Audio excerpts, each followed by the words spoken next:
Trump ने एक बार फिर से भारत को टैरिफ बढ़ाने की चेतावनी दे दी है। ट्रंप का कहना है कि अगर 1 अगस्त 2025 तक भारत और अमेरिका के बीच ट्रेड डील नहीं होती तो भारत से आने वाले हर सामान पर 20 से 25% तक का टैक्स लगाया जा सकता है। ट्रंप का कहना है कि भारत हमारा अच्छा दोस्त है, लेकिन सबसे ज्यादा टैक्स भी वही लगाता है। अब सवाल है कि आखिर ये कौन सी डील है जो भारत को भारी टैरिफ से बचा सकती है, साथ ही रुकावट कहां आ रही है।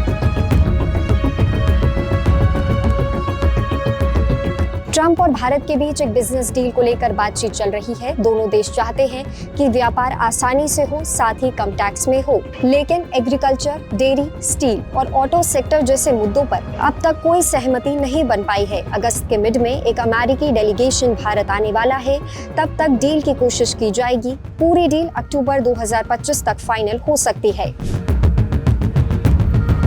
ट्रंप की इस धमकी के बाद भारतीय रुपया गिरकर 87 प्रति डॉलर के सबसे निचले स्तर पर पहुंच गया, जो पिछले 4 महीनों का सबसे खराब रिकॉर्ड है।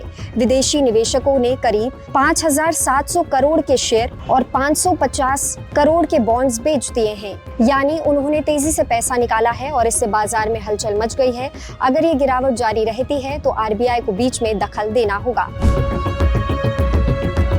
ट्रंप सरकार की पुरानी नीति के मुताबिक जिन देशों के साथ अमेरिका की फ्री ट्रेड डील नहीं है, उन पर 15 से 20% तक का बेस टैरिफ लगाया जा सकता है। ट्रंप अभी तक कई बड़े देशों पर टैरिफ लगाने का ऐलान कर चुके हैं। अब इसमें भारत का नाम भी शामिल हो सकता है। साल 2024 में भारत और अमेरिका के बीच करीब 11 लाख करोड़ का कारोबार हुआ।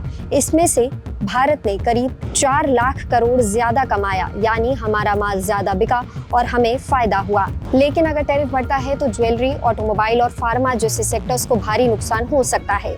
आपकी इस मामले पर क्या राय है, हमें कमेंट सेक्शन में जरूर बताएं और ऐसी ही खबरों के लिए देखते रहें जी बिजनेस।